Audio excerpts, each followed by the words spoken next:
The Lucari have launched a new starship designed for deep space exploration. While the ship is primitive, it shows great courage on their part. Such bravery in the face of the unknown is truly honorable. Of course, they may encounter hostile cultures in their travels. If we are with the Lucari, we can find honor defending them in battle and demonstrate the benefits of an alliance with the Empire. Go now and see if the Lucari have the strength to become worthy allies.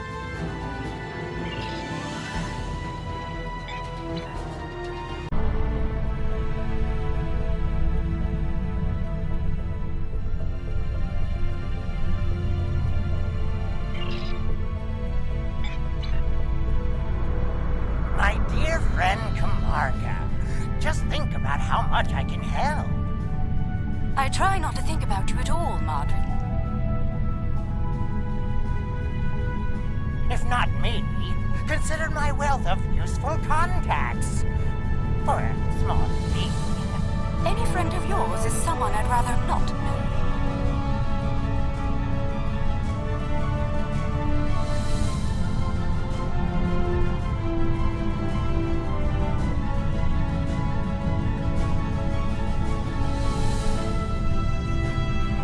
What? You? I thought I'd seen the last of you. That is to say, we meet again.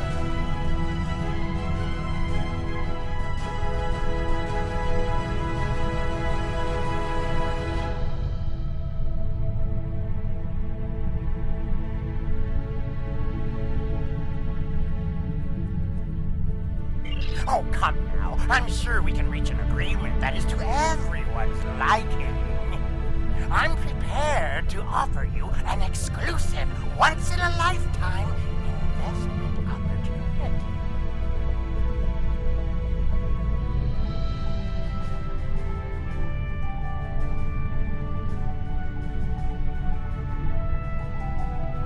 Thank you. That insistent Ferengi has been trying to make new trade deals with us since he first visited our system. Oh, everything he tries to sell is either broken or worthless.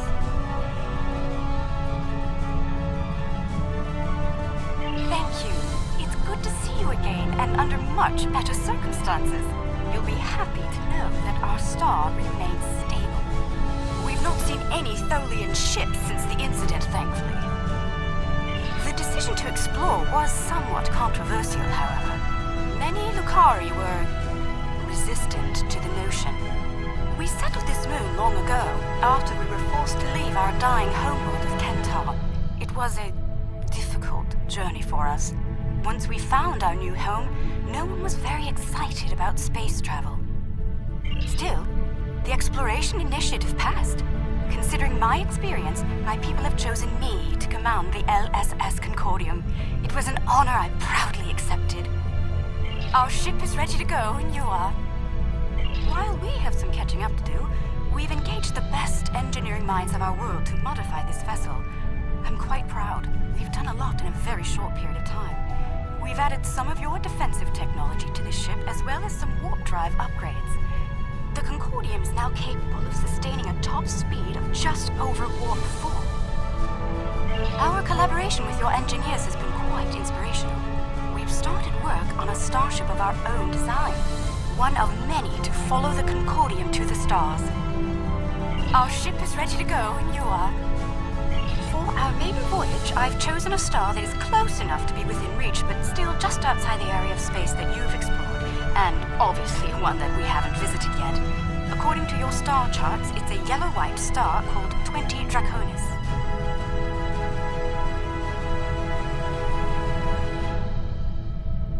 This isn't over. Believe me. The next deal we make will be on my terms.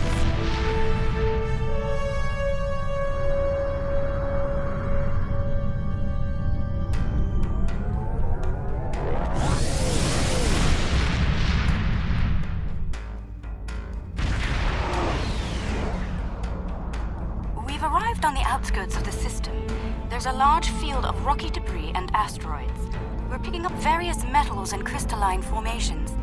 Should we approach one of the larger asteroids and take some more readings?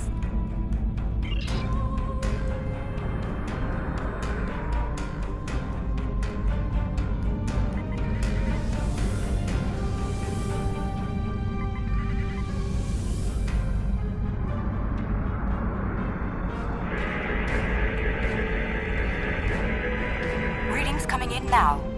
Large quantities of silicate, hematite, cadmium, iridium. Crystalline structures appear to be the result of deposits created under a heavy impact.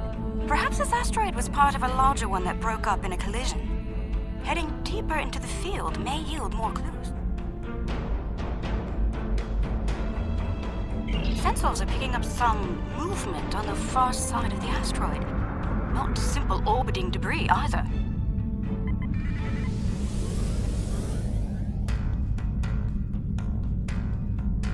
Cosmozoans! They're beautiful. Do you have any information about them? Intriguing.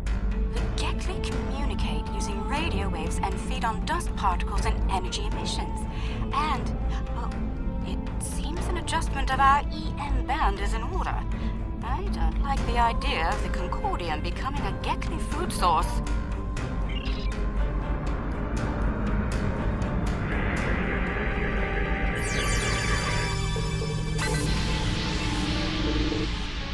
Adjusted our power systems. I'd like to gather more data on the Gekli before we move on. Any suggestions? An excellent idea. We'll be able to track their movements and learn more about their migratory patterns and feeding habits. We'll need to get close in order to attach the tag safely.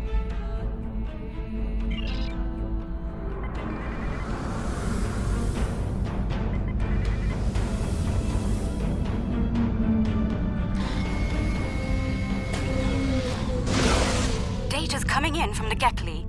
I'd like to expand the number of tagged subjects to optimize data collection.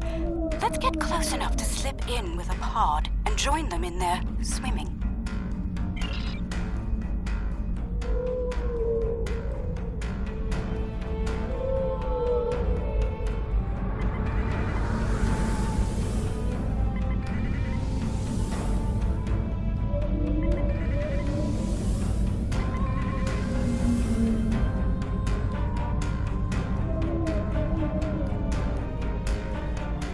Close-up readings from all of the creatures.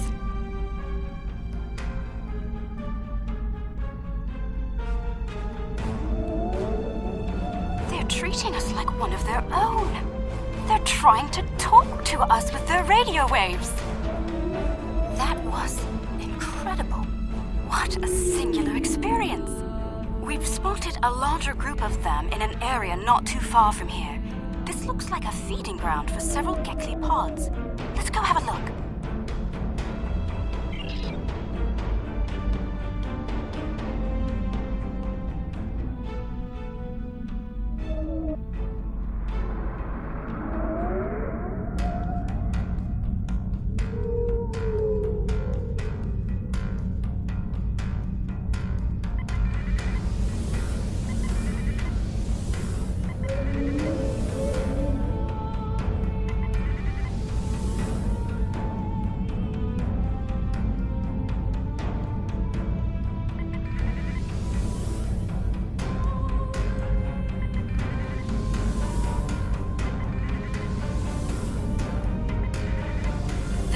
That several Gekli pods frequent this area.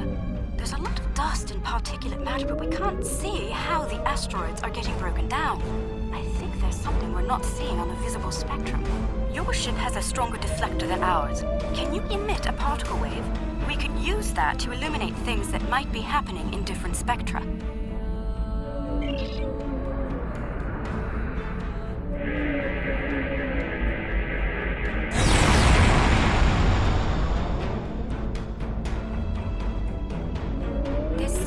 Subspace shearing here. It's causing cosmic strings to snap off and break up the asteroids. That must be why the Gekli feed here. There's plenty of particulate matter for them to consume in the debris fields. I think we've collected some solid data here.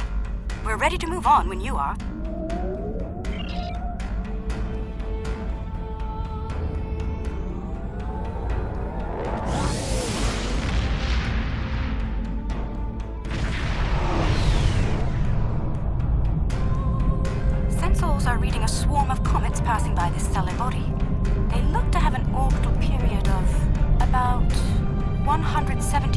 of your standard years.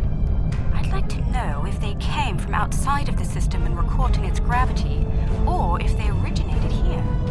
Shall we take some scans?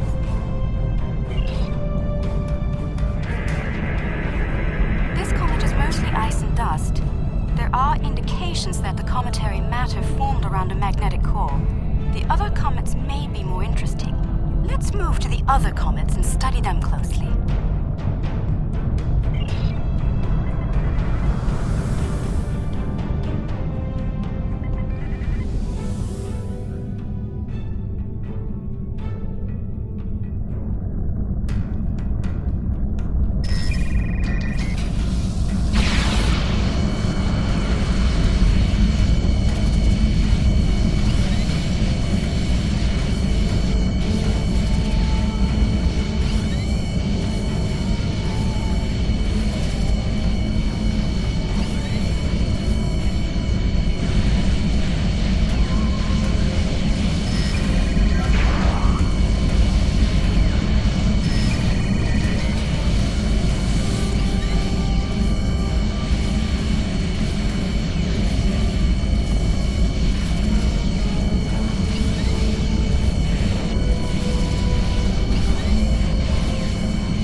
Signs of magnetic radioactive matter. This comet may have seen some interesting particle fields in its wandering.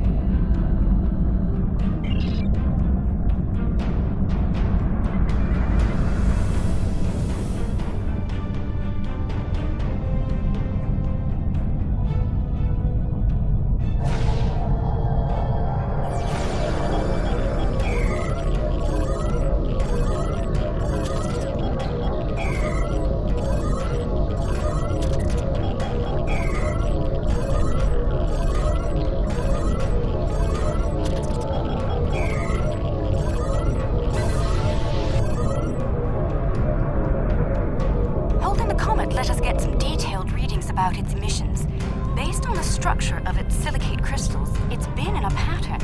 It picks up energy from its trip near the star, then loses that energy as it loops past the planets. It's like ice melting and refreezing, but it seems to lose a large quantity of energy all at once near here. I'm not sure why. The radioactivity should be steady.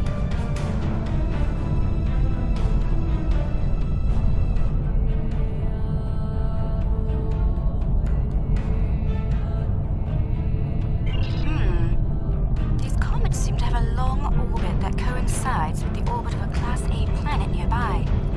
I'd like to launch a probe and see if the cometary movements have had any impact on the planet.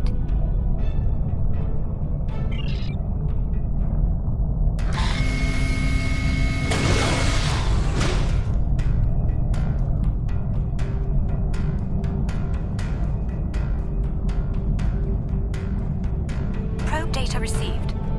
The planet is radiating a considerable amount of heat for its size. Nothing our shields can't handle, but I don't see any expeditions to its surface happening anytime soon. Curious. I'm picking up several large, moving sources of energy. Sensors indicate they're a life form of some kind. A cosmozoid, but not the Gekli. I'd like to study them if we can.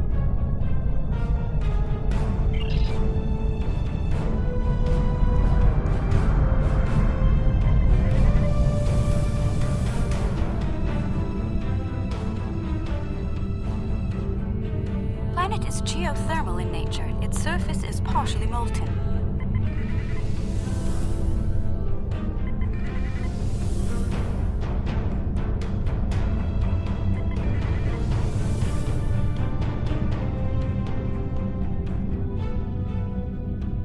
No life forms detected planetside. Then again, it is rather warm down there.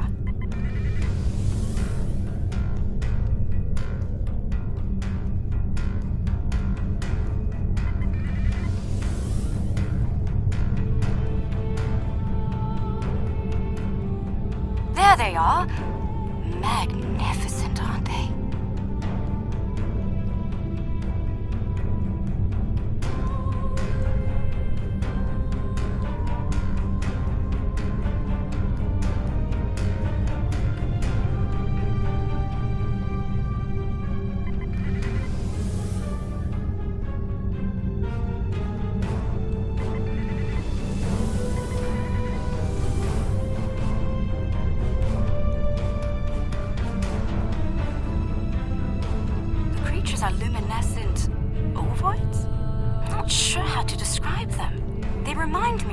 aquatic life form native to Lucari Prime.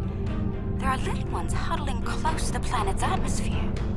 They must use the heat and the planet's electrical discharges to survive. Interesting. These life forms were encountered by the USS Enterprise D on Deneb 4, someplace called Farpoint Station. They haven't been seen anywhere else since. We shouldn't harm them or their young. Let's transmit a greeting, then be on our way.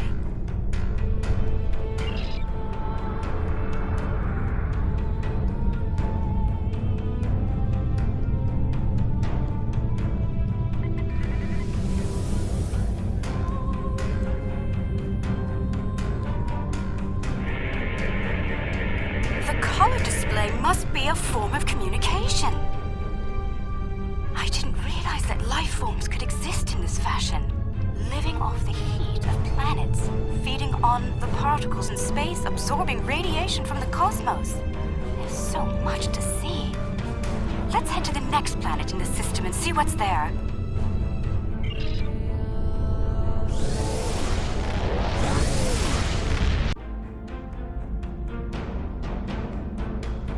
Are you seeing this? My sensors indicate this planet is completely devoid of any organic material.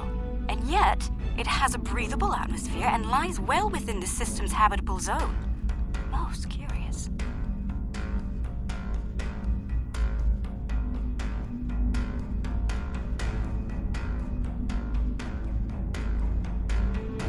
I'm picking up residual levels of radiation.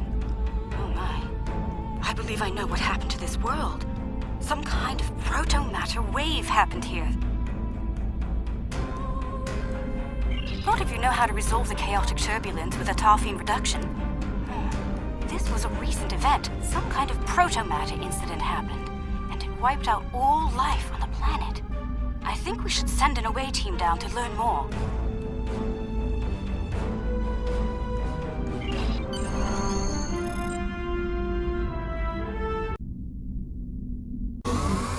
Oh, not sure I'll ever get used to transporters. Let's see.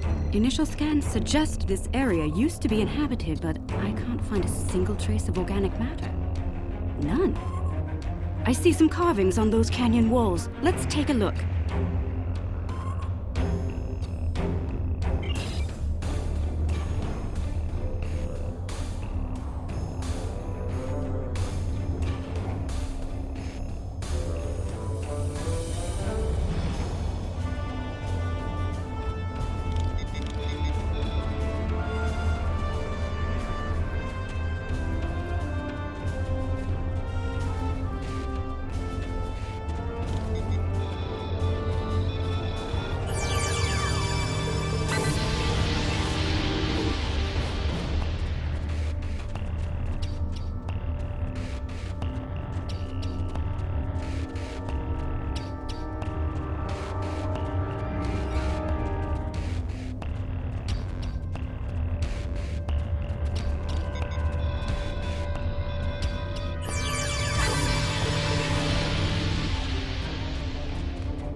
The walls of this canyon were worked by tools.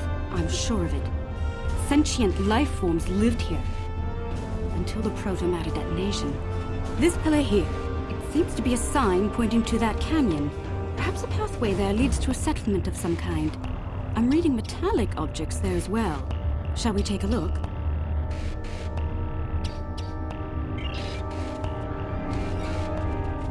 Look, there's some kind of large structure further down the canyon.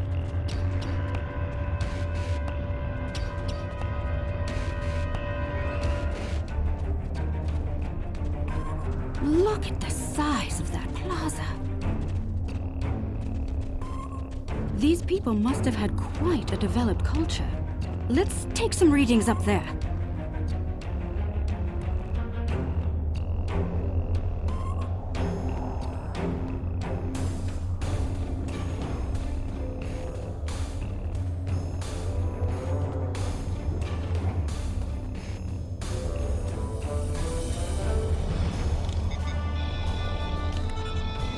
This looks like a town square or ceremonial center of some kind. I see some murals on the far side of the square over there by that arch. I'd like to examine them. They might tell us more about this place.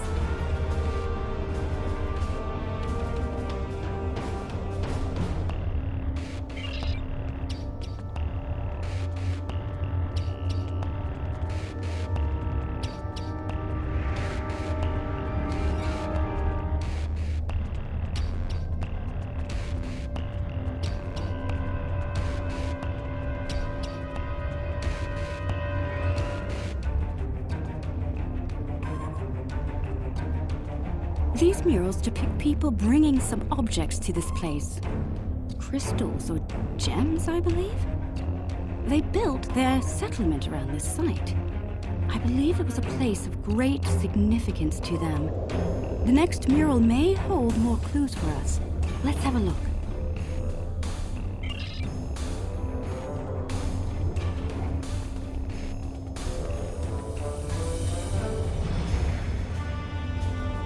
This mural depicts the construction of this large structure. I suspect it was a temple or a place of contemplation for the people. The crystals were revered by the locals, perhaps even worshipped by them. We'd better have a look at the next mural, don't you think?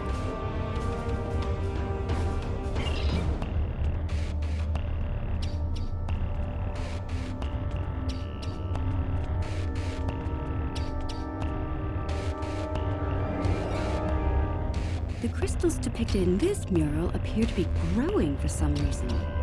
I wonder if this is a symbolic or literal representation of events. Perhaps the structure needed to be modified to hold the volume of crystals they collected over the years. Quite the enigma we found here. I suspect there's more to be found inside. Getting there will be a challenge, however. According to my scans, these pillars are connected to some kind of massive mechanical structure, probably at the peak of technology for these people. I believe it's some kind of opening mechanism for the structure's door.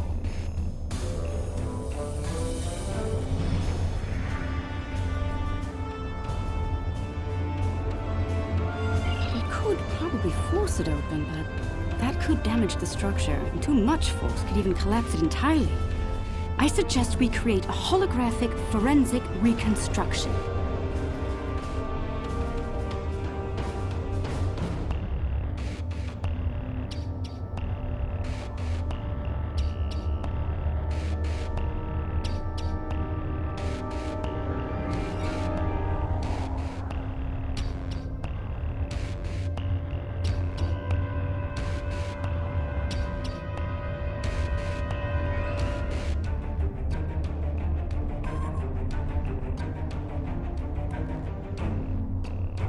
Yes, it would be based on analysis of things like footprints, wear patterns, and local construction. We can learn what people did here, how they went about their lives, and how they made the device work. We'd be watching a replay of history, roughly speaking. Let's start by gathering information from relics and leftover traces of the people who once lived here.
artifacts were used with opposable thumbs and indicate a likely handspan of 22 centimeters.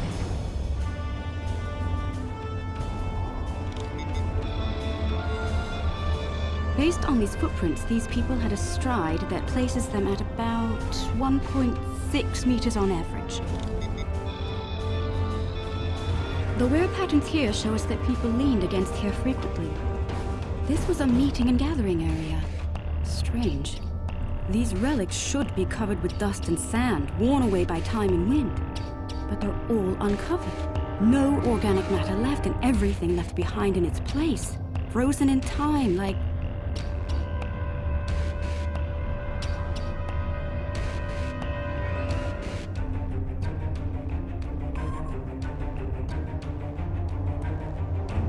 Yes, the evidence seems clear. The proto-matter detonation happened only weeks, perhaps even days ago. We're going to need to make an accurate simulation to continue our studies here. I suggest using modified pattern enhancers to do this.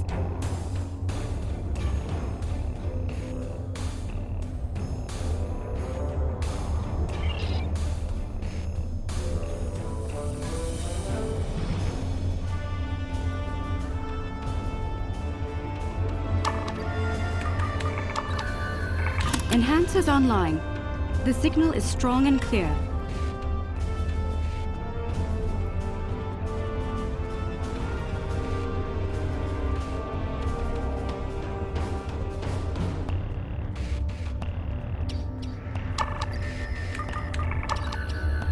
Two down, two to go.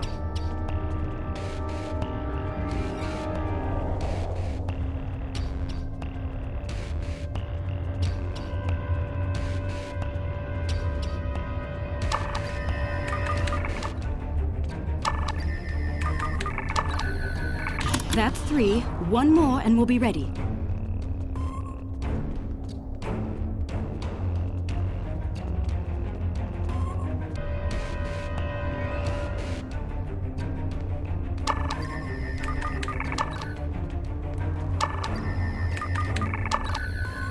That's the last one. All enhancers online and standing by. All right. The enhancers should give us a pretty good image range. Your tricorder can then act as the center of the network control for the enhancers. I can tie in my data to your tricorder whenever you're ready. Get a little close to the center of the square so we can see what happens.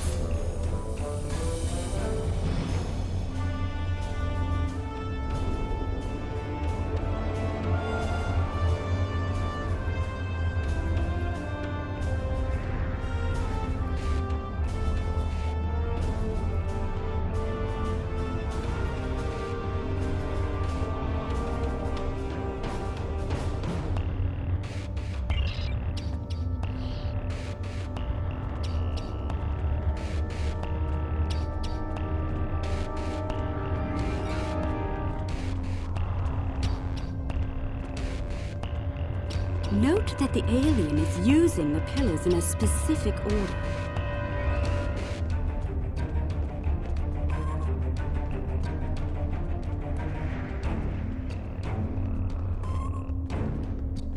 They're making the murals match up on each pillar.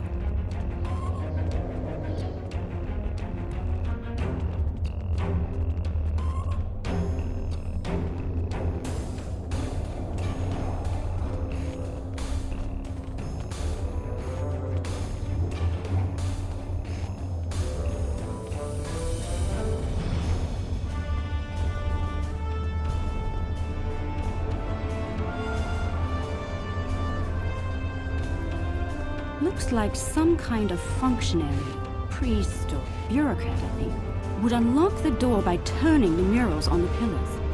The top mural on each pillar seems to be locked in place for reference. We should follow the order they used on the pillar murals. If we can turn them correctly, I believe we'll unlock the door.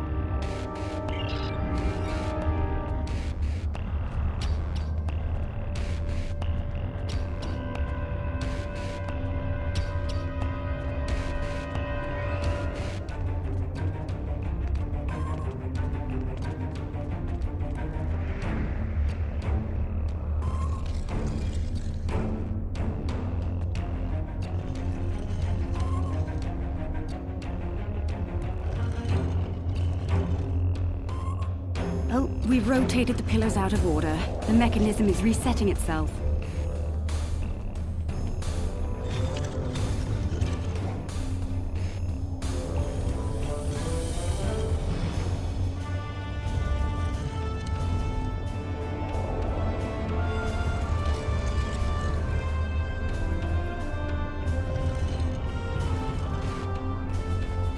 Oh, we've rotated the pillars out of order.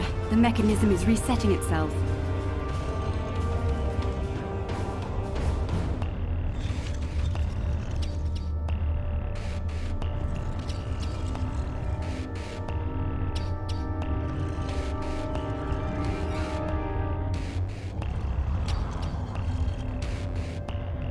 Oh, we've rotated the pillars out of order. The mechanism is resetting itself.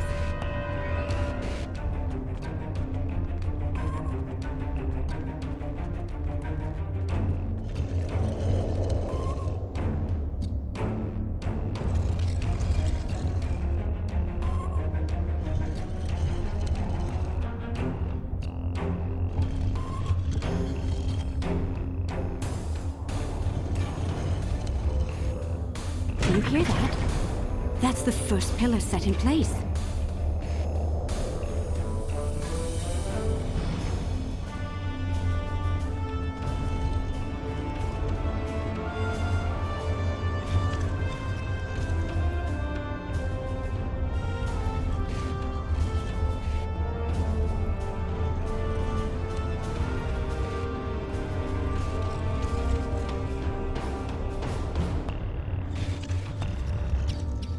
That's 2 pillars set into place.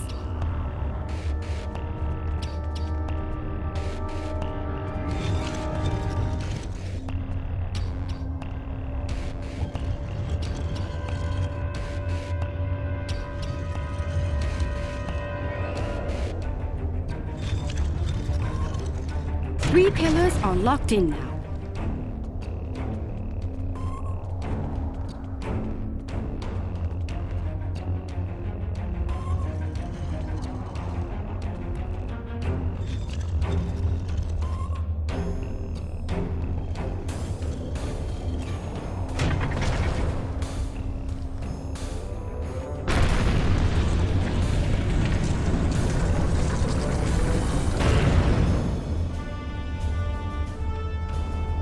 That's it! It's working! Well done! Shall we see what secrets this building holds? I think I see another mural inside the doorway. We should take a look at it.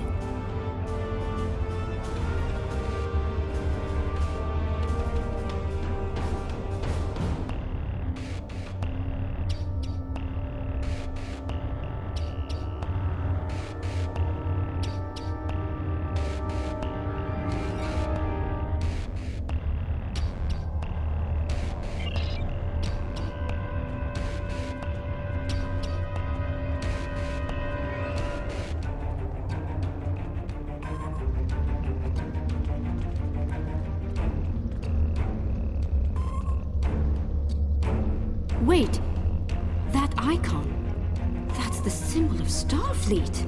How could it be here, in a Bronze Age temple far from the Federation? This is getting stranger by the minute. We should search the temple for more murals.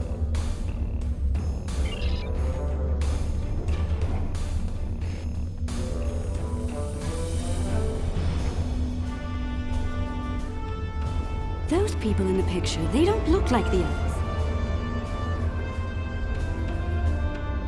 Is it possible that Starfleet contacted these people in the 23rd century? If so, why would they keep such a thing a secret? We should head deeper into the temple and continue our search.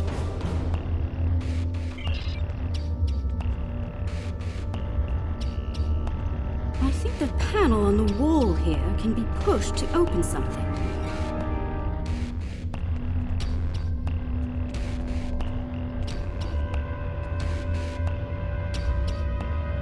Those inner doors across from the panel are opening.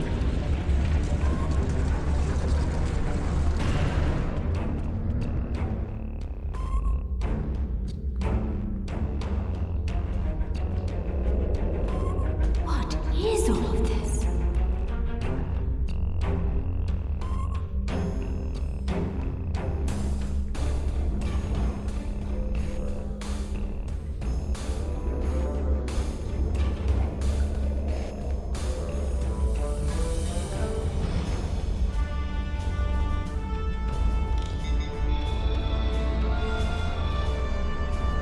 According to my tricorder, we've reached ground zero. This is where someone detonated the protomatter bomb. From here, a self-propagating cascade of proto-energy radiated outward in all directions, washing over the entire planet. Doubtful. I believe what did this was built specifically as a weapon. There's no new ecosystem. All life was eliminated. I'm picking up a residual energy signature here. Take a look.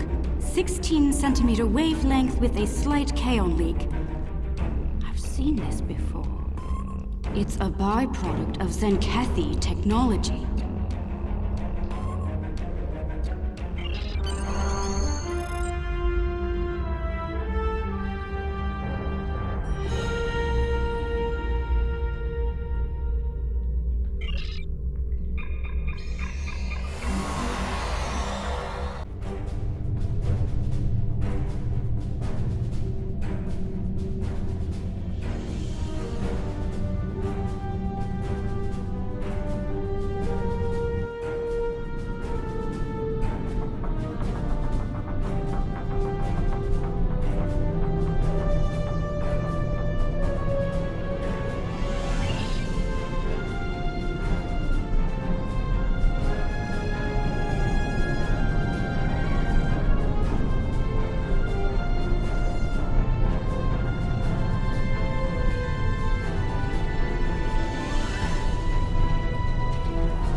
You're trespassing. I'm claiming this station as salvage, along with everything in it. A piece of history like this will be quite a vacation site. Experience life on the final frontier at Modron's K-13. But I digress. Unless you're here to discuss leasing opportunities, I suggest you beam off my station. Careful. This old beauty needs some serious repairs. It'd be a shame if something happened to you, or the active stasis caused my malfunction.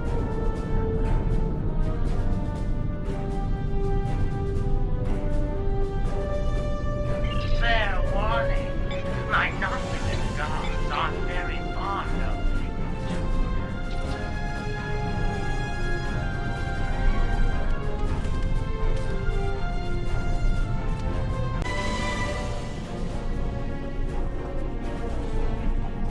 I'd be happy to sell the dogs to you. Enemies are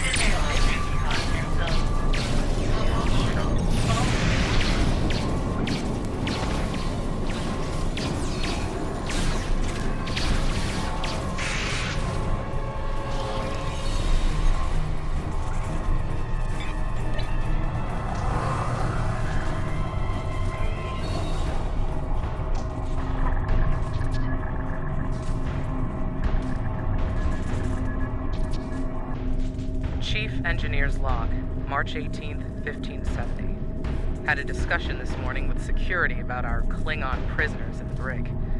We can't just leave them locked up, or execute them, or exile them on the planet below. Setting them free isn't a popular notion either. We're still looking for options, but I think the stasis pods we have in medical will come in handy real soon.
Chief Engineer's Log. Supplemental. By my account, we've been hurled back in time to the 16th century. To make matters worse, we're a very long way from the Deneva system. None of our shuttles are warp-capable, and even if we could get to Earth, we'd be in the wrong time. In short, we're stuck. There's nothing to do now but wait and try to conjure up a way to get back to the right time.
The fines for trespassing are quite severe, and I plan on collecting them.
Engineer's Log, April 17th, 1570. Today we visited the planet we're calling Draconis 3 to collect supplies.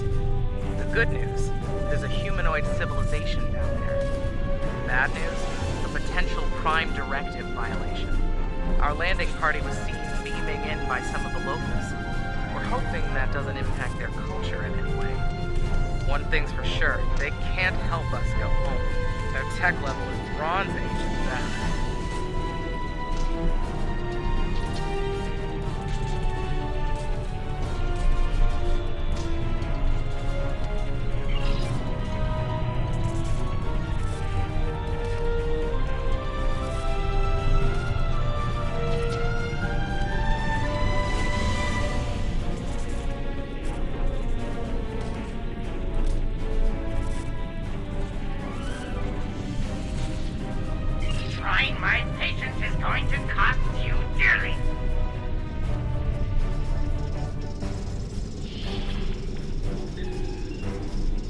Engineer's Log, August 6th, 1570. The Warp Booster Sled project is officially a bust. When we tried to spin up the coils, we couldn't get a stable warp field. Yashvi and Arlington managed to shut it down and stop a breach, but the shuttle's impulse drive is shot. I hate giving up, but we just don't have the parts we need to make it work.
July 26, 1571.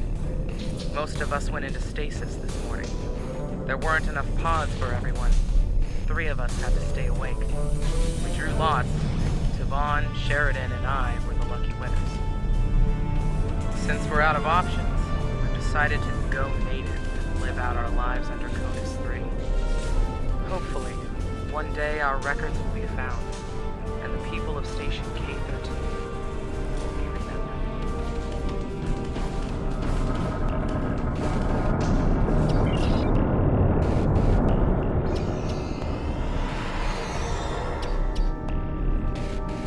Rule of Acquisition 431.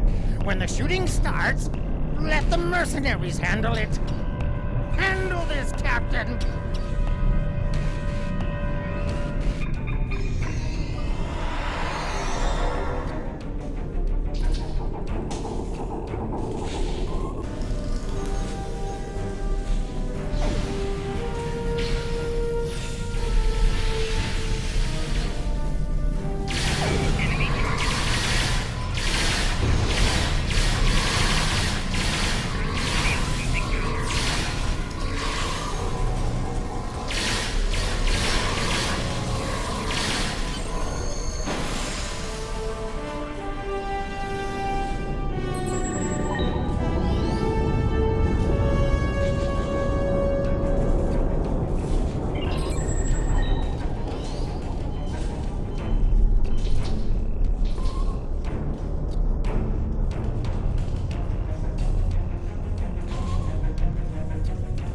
Engineer's Log, July 9th, 1571.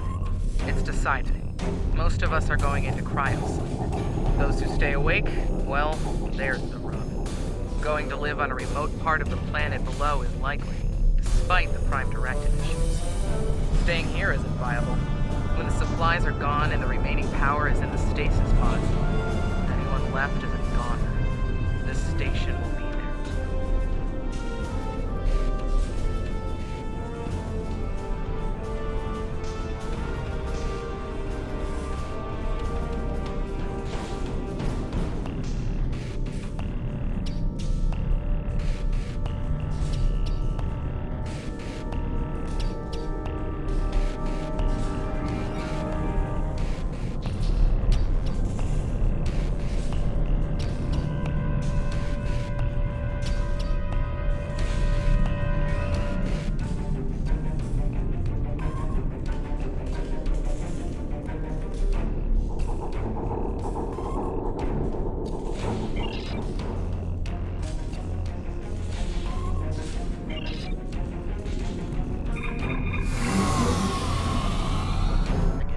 station. I'll just add their fees to your tab. I do hope you're good for it. Otherwise, I might have to take possession of that pretty ship of yours. Come to think of it, I'll be taking your ship anyway. Whether you're alive or not when I do is up to you.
I'd say our first flight was a success.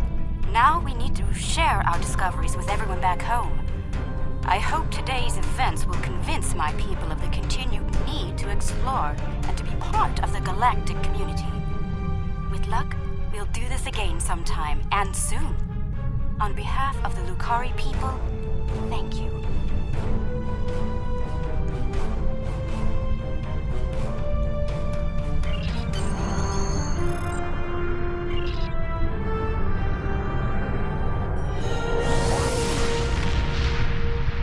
I am pleased to hear that the Lukari acquitted themselves well out there, in exploration and in battle. They are not the bourgeois some think them to be. I'm sure the Federation will be pleased to know we have found their lost space station. I understand there were Klingon warriors from the 23rd century preserved in stasis pods there. They've got a lot of catching up to do. Now then, this Zenkethi proto-matter bomb you mentioned. It is a coward's weapon, but we would be foolish to ignore it. We will use all means, diplomatic and otherwise, to learn its secrets. Serve the Empire well.